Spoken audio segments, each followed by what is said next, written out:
Okay, so let's start with trachea. What is trachea? Trachea.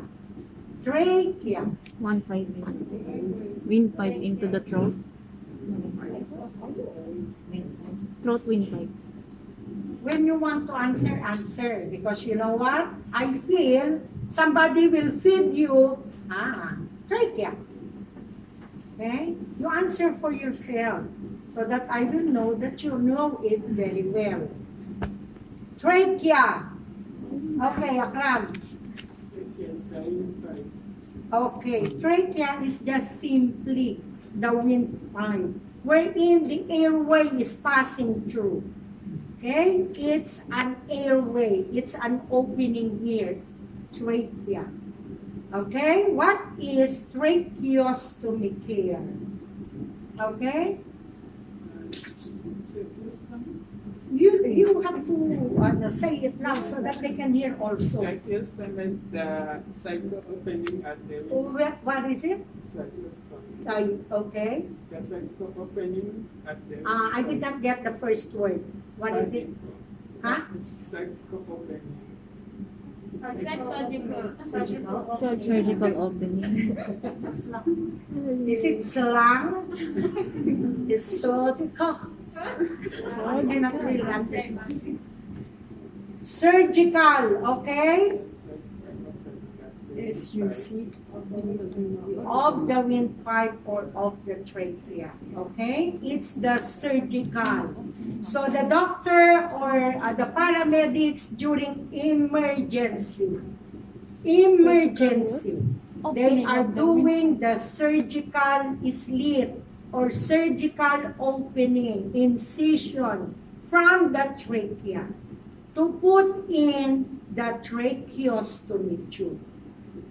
Okay? So what are the purpose or what is the purpose why we do it? Why we do it? Okay? Okay, so we said first is to incise, surgically open, to put the tracheostomy to provide, number one, is good breathing. That's why we are putting the tracheo, to provide a good breathing, good passage of air. Okay? And also, if there is tracheostomy, so that will be your suctioning. So we will clear the airway. Okay? But that is suctioning. Okay, so I'm saying why we do the tracheostomy is to provide a good airway for a good passage of air so that your patient can breathe well. Okay, so that is emergency, surgical. The doctor will not just do it as like that, okay, because it is emergency. Okay, so tracheostomy care is cleaning or caring, managing tracheostomy to keep it clean, to provide also the patient comfortable condition. Okay? Okay. So now, we have medical equipment. We will prepare our medical equipment. So before we come to the patient, we know exactly what we are going to bring. Okay, so before anything else, we have universal protocol. So what are the universal protocol? Means any procedure, we will do our universal protocol. Okay? So number one, what will be our universal protocol? Hand hygiene. Hand hygiene, washing. Hand washing when your hands are visibly soiled. When there are some soil there. Okay? And hand sanitizing, when your hands is clean, you will only add your disinfectant to keep it more, to keep it disinfected. Okay? Hand hygiene, either hand washing and hand rubbing. Second, cups. Cups. What is cups? Arrange, prepare, sanitize. Okay, so we will arrange, prepare, and sanitize. So I'm going to collect, I will come to the patient, I will collect my equipment. So collecting equipment, prepare it, arrange it, and if you have any medical equipment with you, sanitize it. Okay? And last one is, you need to check whether it is working. So we will check whether it is working or no. Garmin, can I have my Indian? Yan lang, sorry, yan ang mobile.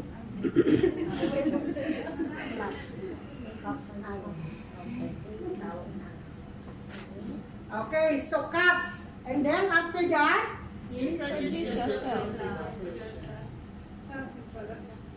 introduce ourselves.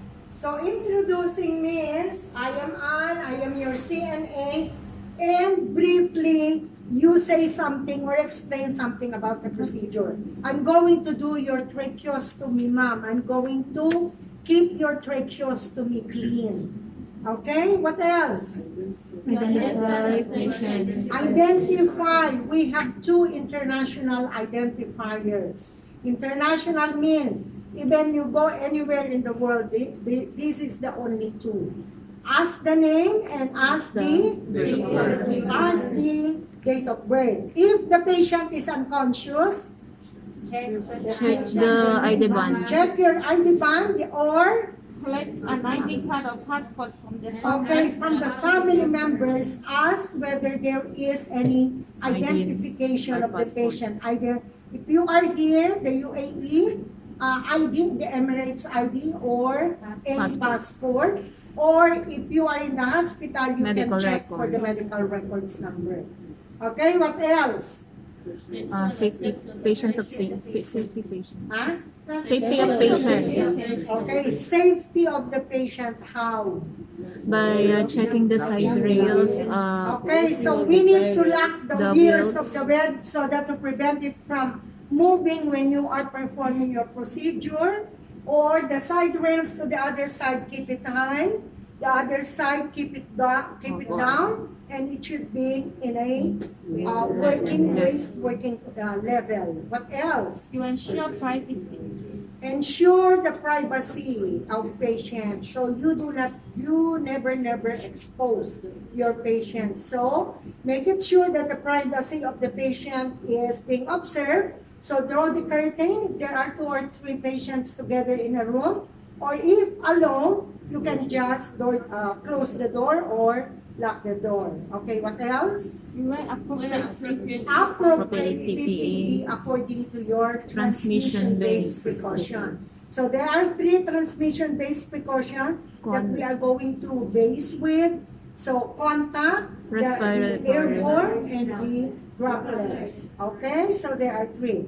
Now we will proceed with our medical equipment. Every procedure, there are specific equipment. So for our tracheostomy, so we will just assume that this is a trachea.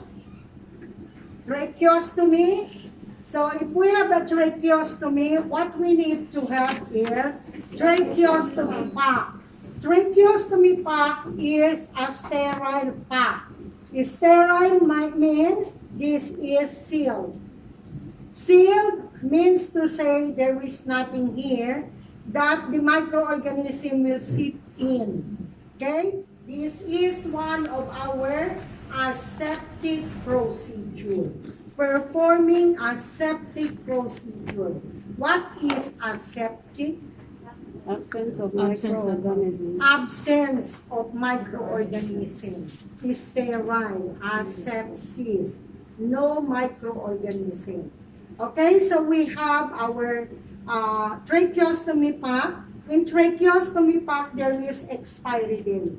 So when you see that the expiry date is already invalid, means to say, return this to the central supply department.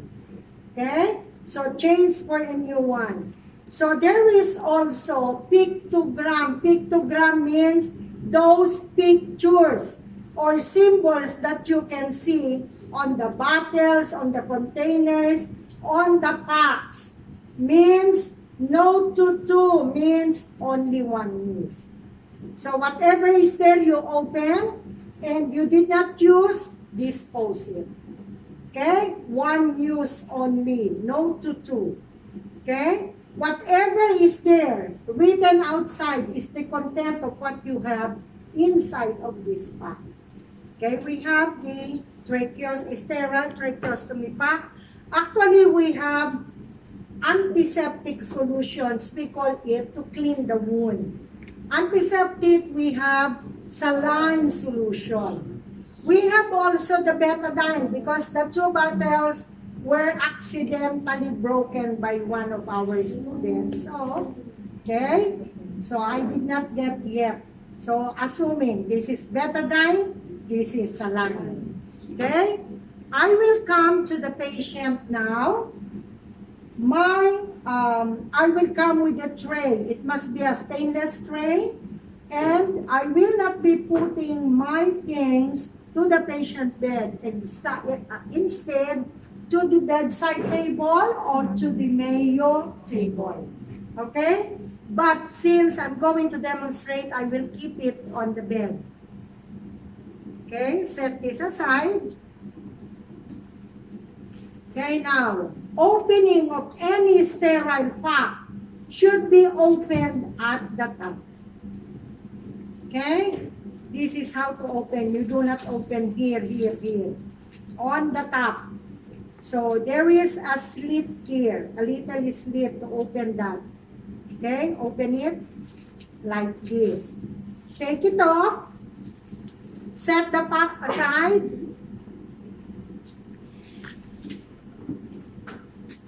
So, we will open it. There is a tip that is outside, like that. Okay, just like a tongue. We will hold it on the tip. Open. But here, we should not touch it to the tip because it's going to compromise with our hands. So, better, you have to hold it from here, out. Out, out.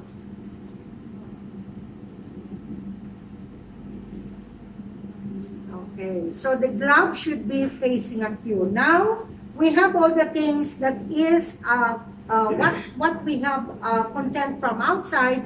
You can see now all inside. So what we need, this is all sterile. The whole field is your sterile field. Okay? So lift. Lift,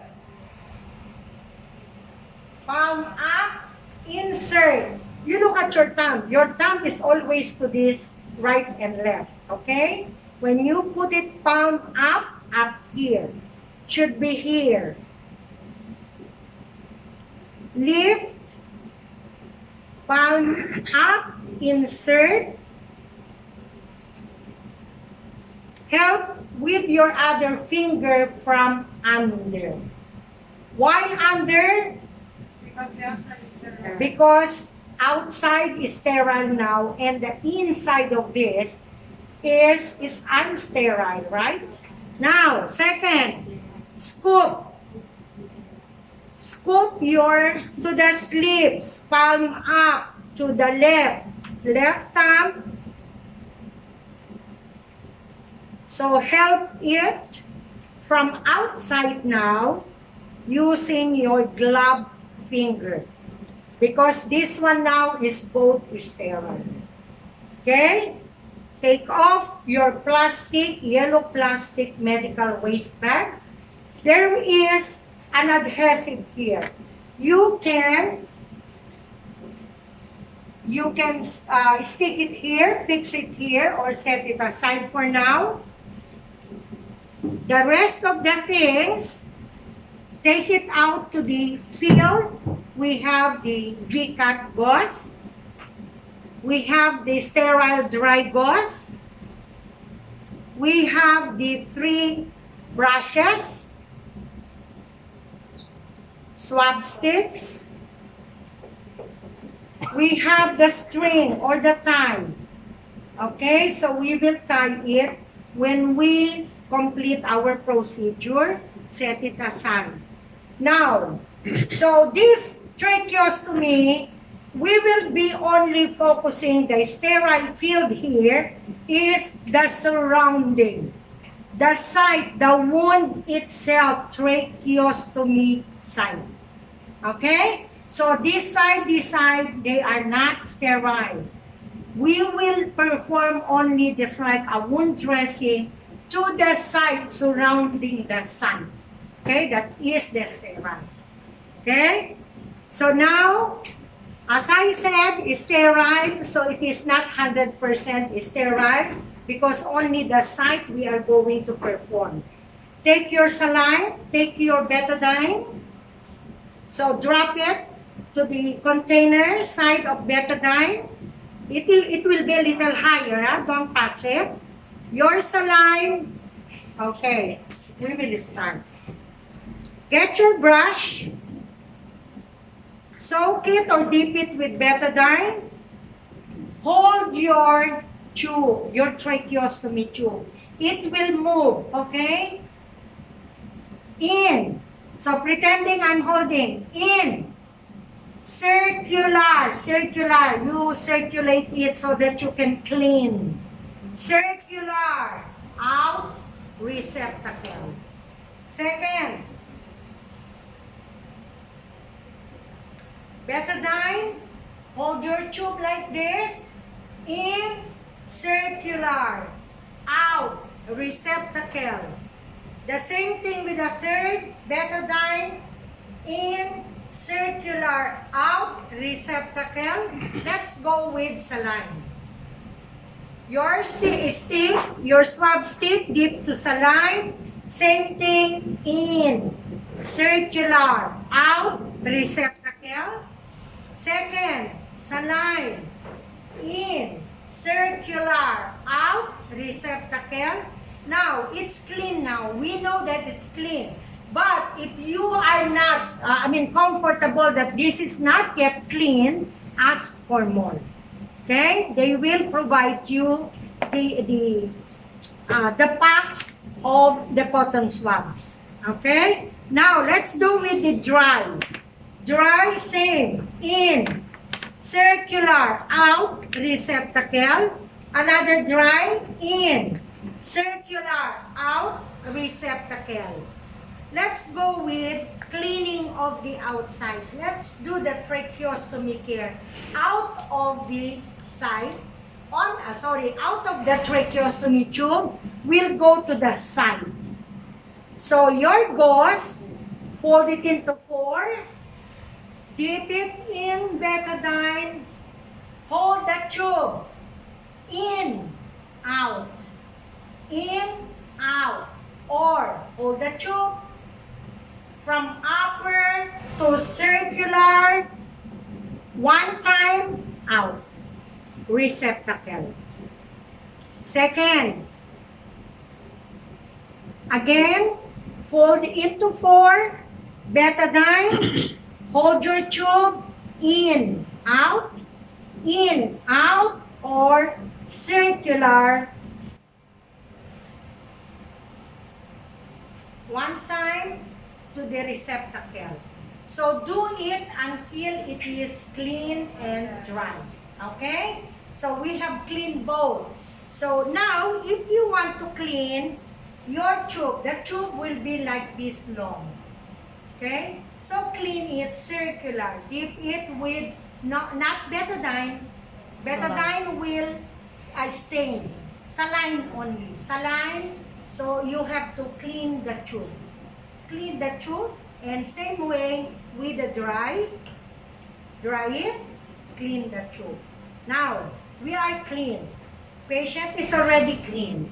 We will change the string or the tie.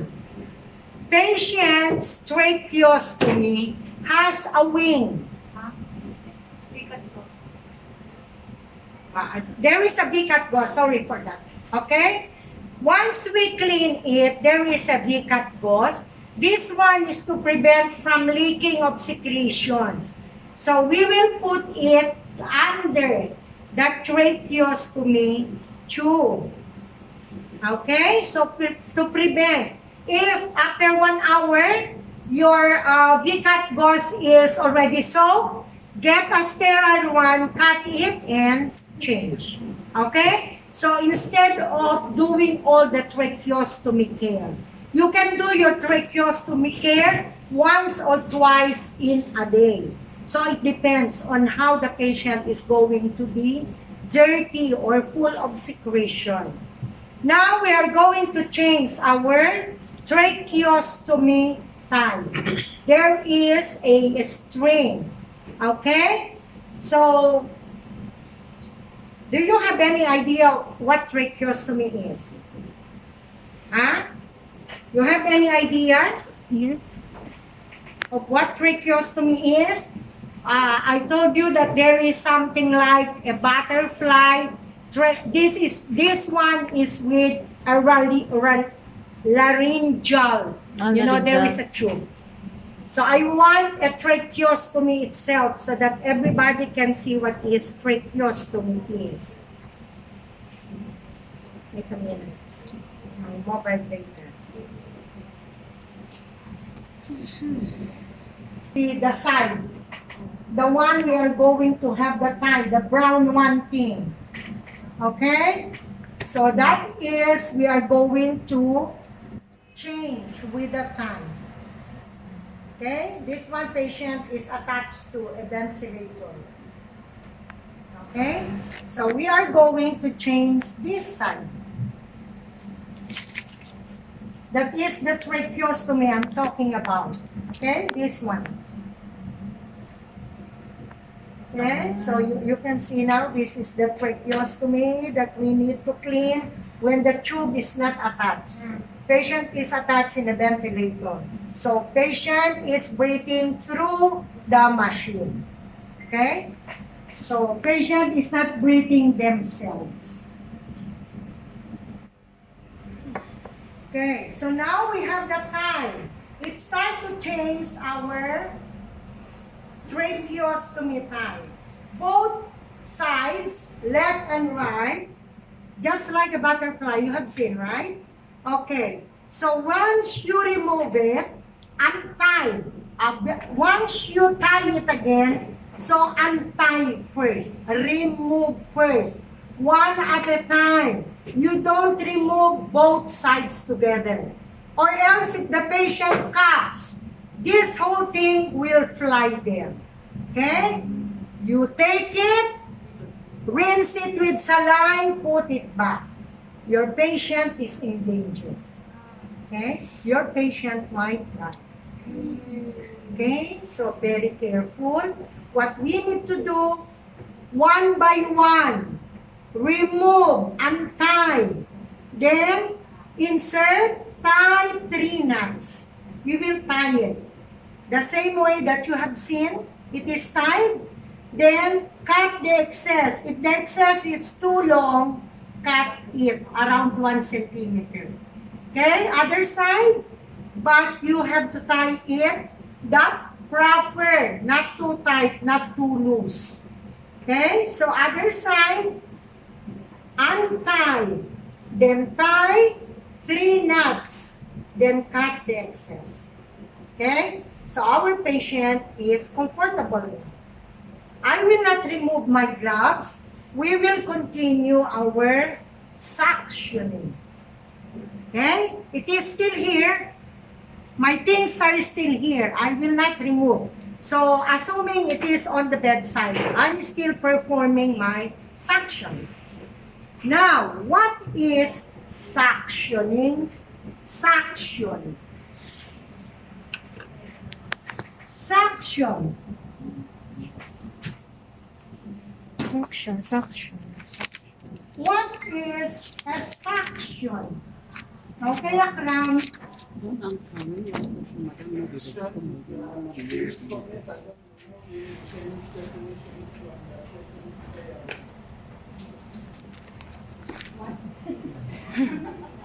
That any method of removing retain circulation from the patient's Retain. Okay? Okay. So you are talking about suctioning. Suctioning is Removing mo. suction, aspirate, withdrawing. What else? Anything to remove, to suck, to aspirate, to clean. All of those are suctioning.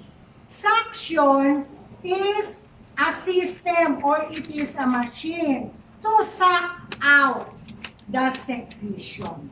Suction. Suction machine, suction catheter. So they are the same system. So it is used to remove, to suck, to aspirate, all of those. So what we need to have, medical equipment, we will be having, nowadays, if we are inside of a patient care area, patient bed, overhead, our suction machine. Okay? It's just overhead. So it is already there, given. But if you are outside, there is emergency, there is a portable suction. But in the hospital setting, we have a built-in or a wall-mounted suction machine. Wall-mounted suction machine, there is a gauge. 1, 2, 3, 4, 5. The normal or the average is 1. Okay? 1. So it depends on how high the pressure. Make it 5 and you will be sucking everything. Okay? So 1, 2, up to 3. Okay? So suction machine, we will be needing 2 suction connecting tubes. Suction connecting tubes, why 2? So as we said, what is suction? Why? To clean, to aspirate, to remove, to keep the patient comfortable, and everything to make the patient clean. Okay? One tube. Yes, my dear. I have done the suctioning and the oxygen administration. Done. Yeah. Okay. And Fine. that was the first assessment I did. Oh, sure. Okay. Now, one tube, insert it to the machine. The end of the first tube, we will be having a suction canister. Suction canister, we have either it is with a plastic container or plastic bag, or a plain container wherein you can put it inside of the bowl, the toilet bowl, Dito ka sa ilalim it, naman. wash it, and return it. Okay? The other one with the plastic cover, I said I did not finish my tracheostomy. Huh? I'm proceeding. So the other one is with a plastic container. That plastic, when you are finished with your duty, take off the whole thing, throw into or dispose into medical waste bin. Okay? So one to the machine, other end to the canister. You know what this canister is? I'm talking about the suction canister. You know it? No. No.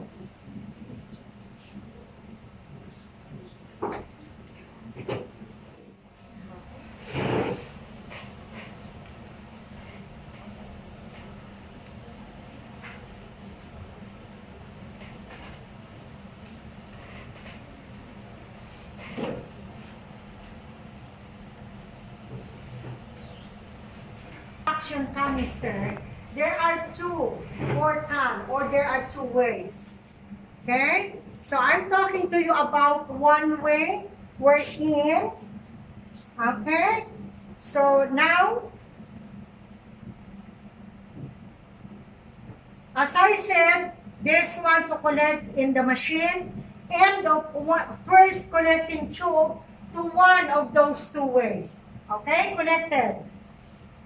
Second, connecting suction connecting tube, same way.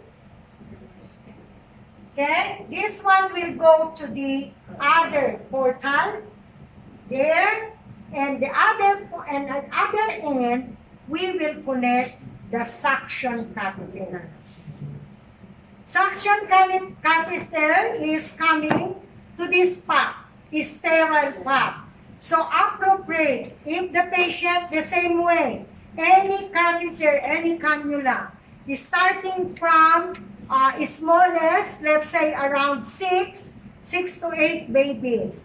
So infant pediatrics around 8, 9, 10, 10, 11, 12, and the elder bigger. Okay, so open your new or the sterile pack. You will see your suction catheter like this. There is an opening, okay, where we can put our thumb. Okay, so this is the tube. We will attach it to the other end of the connecting tube. As I said, this is the pressure. Wherein you close this, you will suck. Open, you will not suck. Okay? Close, open, close, open. This is what we are going to do. Okay? So ready? We will ready our patient. Patient should be at least in a semi-Fowler's, or if the patient is sitting, that is, the tracheostomy is not going to be occluded, fine. Okay? They could be of sitting. They could be of lying, supine. They could be of any position the patient is comfortable. Not unless patient is bedridden, coma, supine, or sins. Okay? So open our saline. Hold your tube. You have to leave at least 4 to 6 inches. Put it to 1. Turn it on to 1. 1.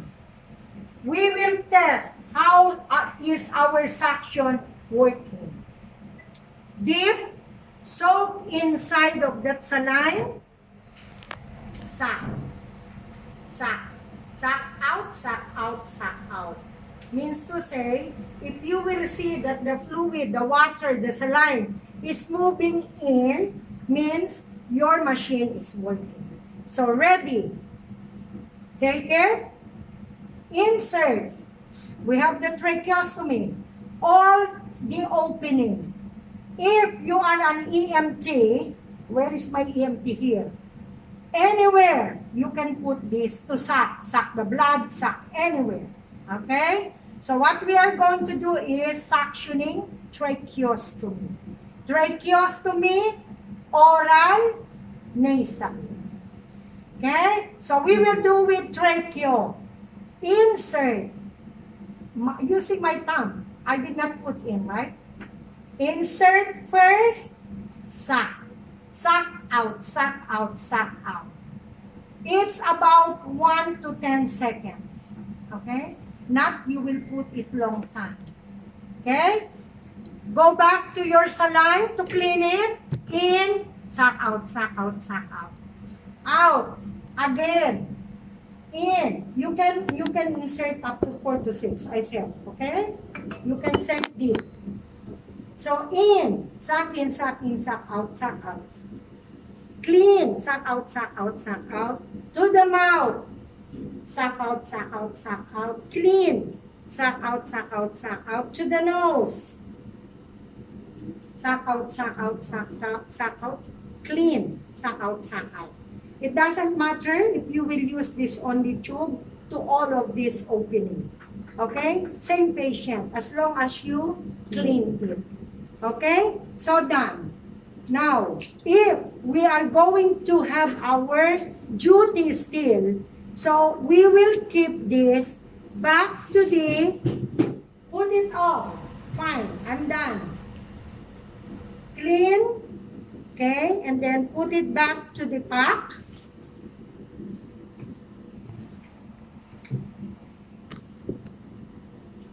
Fold it. Get a small piece of plaster, wrap it. Keep this inside of your bedside drawer, in the drawer. Okay? So, assuming it is in the drawer. Saline, it's still halfway. Cover it. Either you have a tray, keep it on top of your bedside. Okay? If no more, automatically to the medical. Okay? So, assuming it is there. Now, I'm done. I'll take off my gloves. Okay? From the middle,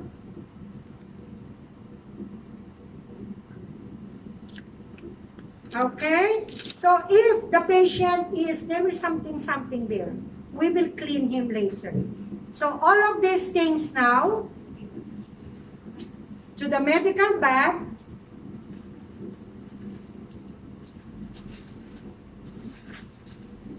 either you put the adhesive, stick it with the adhesive, or you have a wire, so wrap it in a wire, throw to the medical waste bin, wash your hands, back to your patient, keep the patient comfortable, clean, clean, clean, clean.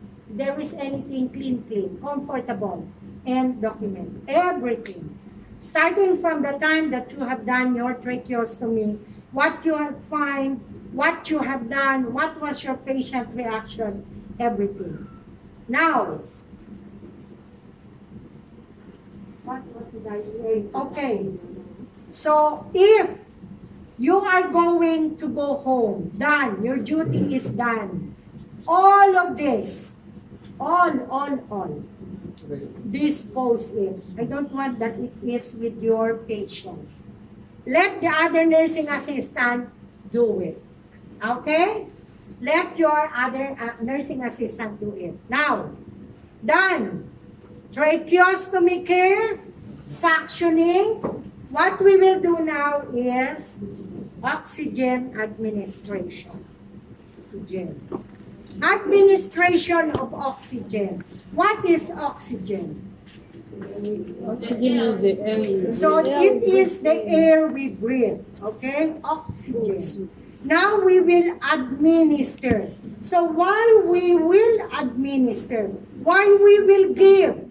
Patient is with tracheo. Patient is after the suctioning. Now why? What is the condition of the patient now? Why we will give, why we will administer oxygen? What is the condition now? Because low blood oxygen. Dyspnea. Patient have shortness of breath.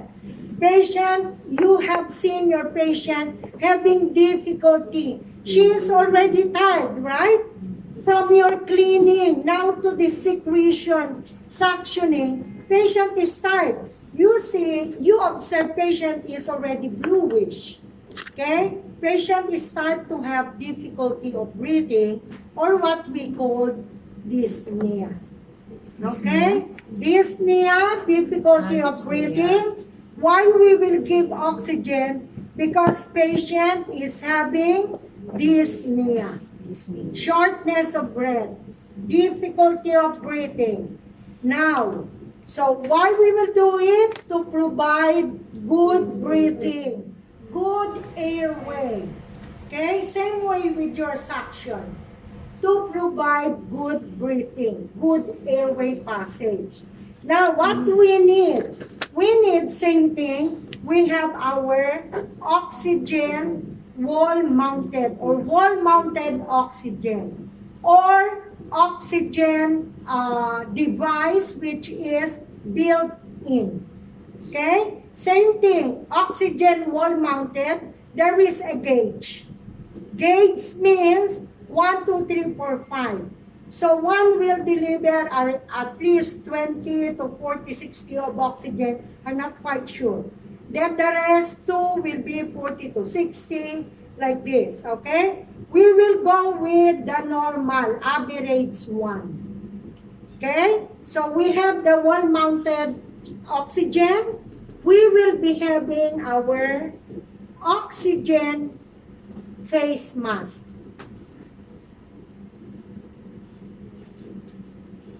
This is the oxygen face mask. Okay? Actually, this one is with the metal. Like this. This is the pediatrics. The baby. See? And this is big. So there must be a metal here to hold on to your nose. Okay? So we have the oxygen face mask. We have sizes, same way. Small, medium, and large. For the small, small.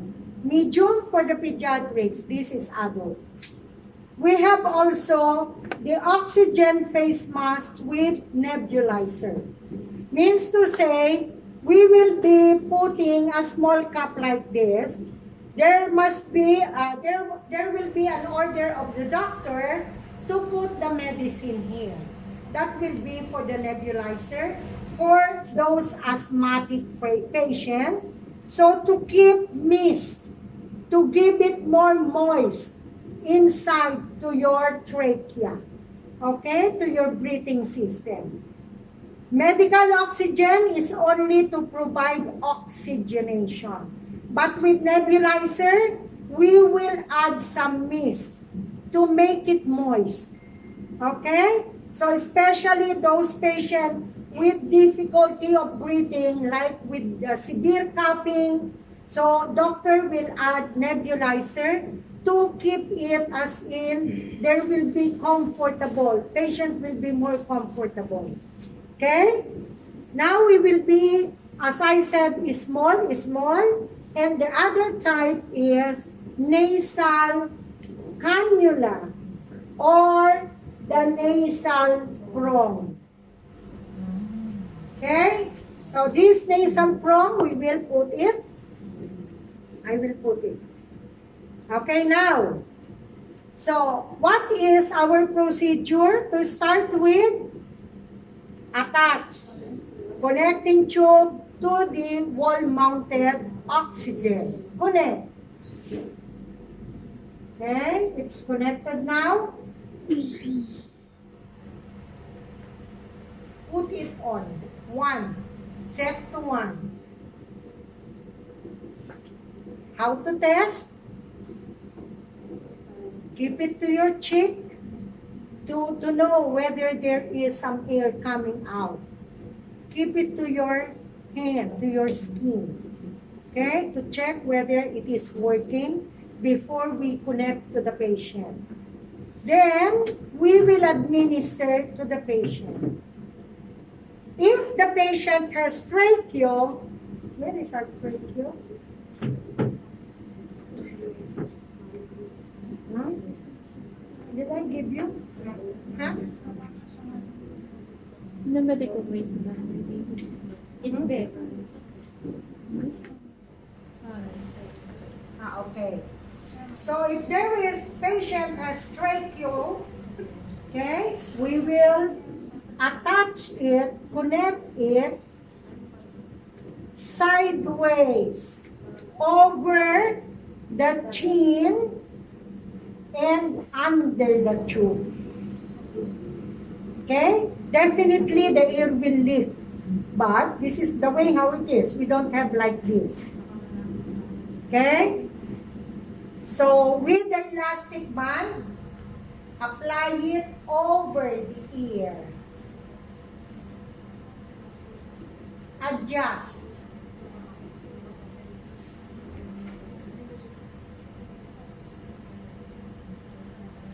Okay?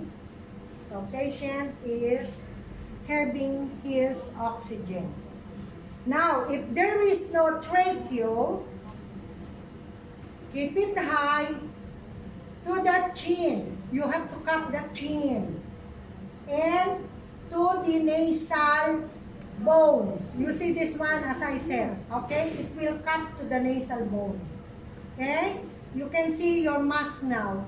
There is a piece of this like a wire there, right? Yes. Check your mask. Yes. Okay? To hold it. So that you can shape it like this to hold. Okay? So adjust like this. Okay? So make sure the air won't leak. The eyes. The eyes, it will be like this. To the nose only. Do not open. That's why we have this one, right? I told you to shape it to your nose so that it will not be distributing to the eyes. Medical oxygen can blind the patient. Okay. That's why it's good you said it's eye. So be careful. Do not keep it all of those. Everything has disadvantage. This is the advantage, but to the eyes, no. Okay? That's why keep it tight so that it will not go to the eyes. Okay? So once the patient is done with the oxygen, we will put our nasal probe. Doctor said, better for the patient nasal probe. Okay? When giving nasal probe, this is more of the high concentration than the mask because it is directly. So there is nothing to lick all over. Okay? Putting this, the same sizes, appropriate size. This is adult. So we have small, we have the 6 to 8, 10 to 12. Okay? So put it on, same way, check, and pull. So keep it to the side. At the end of this, you adjust it. There is an adjustment to the back of this. Okay? There are others who are putting it here, but make sure it won't choke your patient. Okay?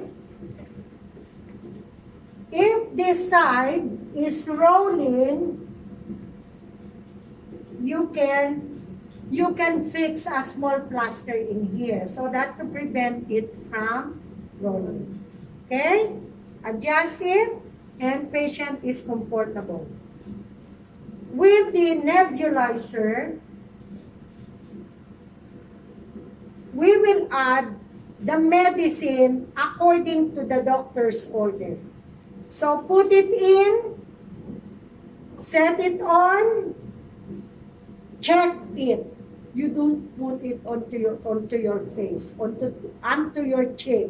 You will become wet. Okay? This is moist. You will see the mist. Mist is coming. Okay? Once mist is coming, so apply the same way. Cup the chin. The nasal bone here, adjust over the ear. Okay? This is our nebulizer. So how to remove it? You check your oxygen saturation. Okay? Check it. If the oxygen saturation is good now, what is the normal oxygen sat?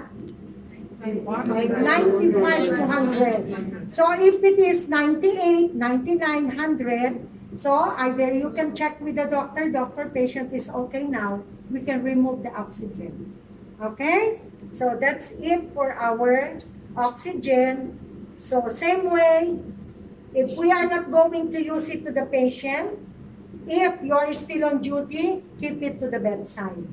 But if you are going home now, remove everything. Okay? Turn it off, hand hygiene, back to your patient, keep the patient comfortable, and document.